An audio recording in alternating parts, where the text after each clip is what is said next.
¡Cuánta carnalidad! Por todos lados carne. Sermones inspirados en la carne. Oraciones surgidas de la carne. Trabajos evangelísticos y misioneros que no se originaban más allá de la carne. Y dice Jesús, la carne nada aprovecha. Dios mío, ¿qué hago? Ya fuiste crucificado con mi Hijo, fue la contestación. Tú tienes que morir. Aprovechate de la muerte del Salvador. Esa gran montaña de egoísmo y de carnalidad que es tu propia vida, esa es la piedra. Quítala. Al Calvario con todo. Al Calvario con tu vida y tu carne. Al Calvario con todo lo que no inspira al Espíritu Santo. Sermones, oraciones, luchas, por santo que parezca, al Calvario con todo. Para que ya no seas tú, sino Cristo quien obra en ti. Al fin, la cruz de Cristo obró en mí. Y tras la cruz, una gloriosa resurrección. ¡Oh, qué gloria! ¡Qué vida! Vida abundante, un glorioso avivamiento, ríos de agua de vida, vida victoriosa, plenitud, gran plenitud de vida en Cristo Jesús. No hay que hablar de avivamiento, de evangelismo, ni siquiera mencionar el problema de cómo alcanzar las masas con el evangelio. Esto lo está hablando un evangelista.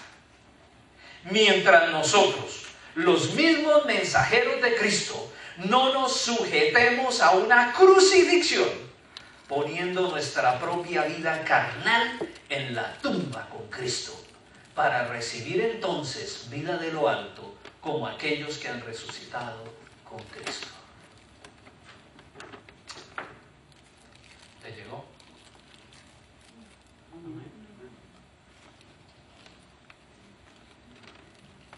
Ser usado por parte de Dios es un grandísimo honor, hermanos.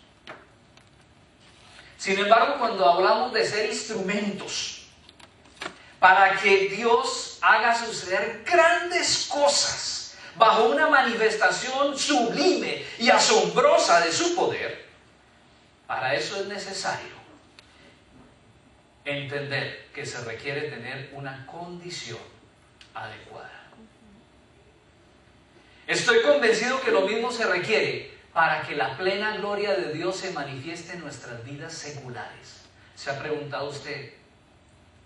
¿Le ha preguntado usted a Dios? Dios, ¿por qué no suceden grandes cosas en mi vida si tú estás en mí?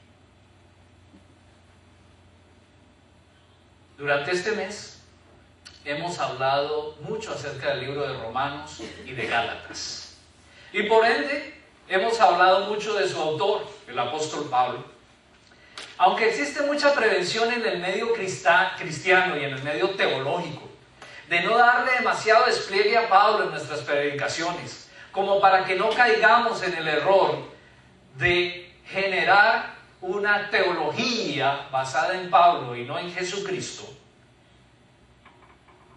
pienso yo que no podemos tampoco desentendernos del hecho de que muy probablemente este hombre fue el siervo y apóstol más importante del Nuevo Testamento.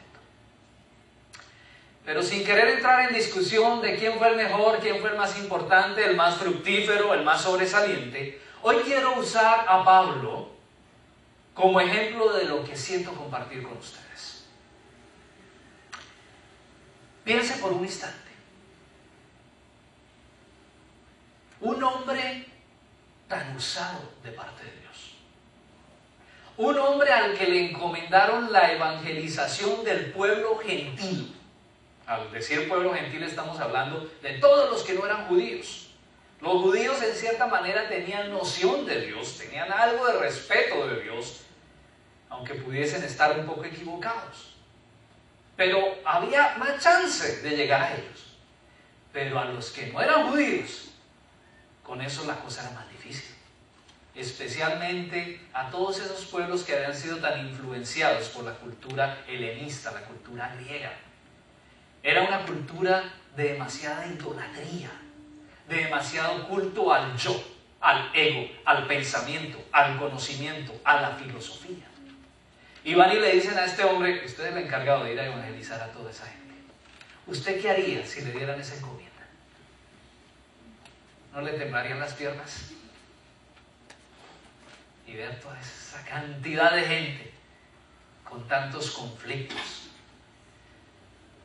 Pero ¿sabe qué? Yo entiendo que le dieron esa responsabilidad a un hombre especial. Este hombre fue y difundió el evangelio por todos los pueblos gentiles. Este hombre fundó iglesias por todas partes. Este hombre obró unos milagros asombrosos, hermanos. Asombrosos. Cuando usted lee la Biblia se da cuenta que si antes tenían a Pablo por lo malo que era cuando iba y capturaba a los cristianos, después de que se convirtió, le temían por el poder de Dios que residía sobre él. Aunque la gente le guardaba distancia. ¿Sabe que Pablo, en algunos de los milagros que yo veo, ni oraba mucho, ¿sabe? Iba a lo que iba. Y con autoridad le decía al ciego, desde ahora ves, y veía. Un hombre de una autoridad para echar fuera demonios, increíble. Hablábamos el miércoles en la clase de cómo otros pretendieron echar demonios y no pudieron. Y eran personas que estaban con Cristo. Y entonces comenzaron a decir, bueno, entonces en el nombre del Dios que profesa Pablo, fuera. En el nombre del Dios que profesa Pablo.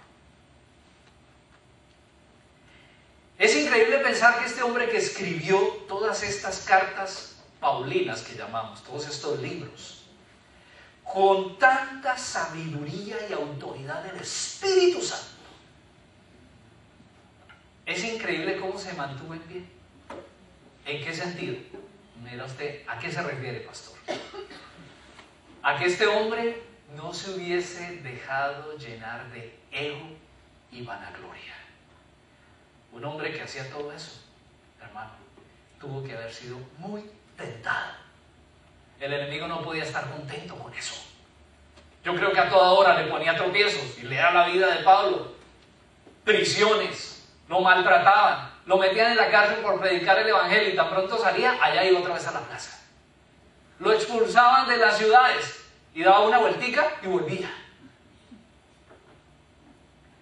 Este hombre era un hombre que no se dejaba estorbar por la carne, ni para ir a servir, ni para dejarse influenciar y que se le metiera, como decimos nosotros, el diablo en el cuerpo y se llenara de orgullo y vanagloria.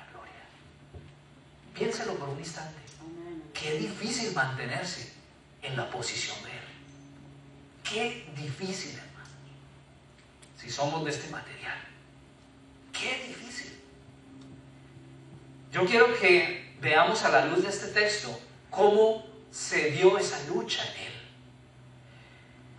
Es evidente, hermanos, que las dos cartas a los corintios, a la iglesia en Corinto, buscaban defender. En esas cartas Pablo buscaba defender su ministerio ante algunos que habían ahí que querían desacreditarlo. Usted lee las dos cartas a los Corintios y se da cuenta que él está defendiendo su ministerio. Aparentemente había gente allá que no creía en su ministerio como apóstol. Había gente que no creía en su autoridad, pero aparentemente eran bien poquitos, pero hacían una bulla tremenda. Y le estaban contaminando el pueblo. Y ese es el propósito principal de las dos cartas a los Corintios.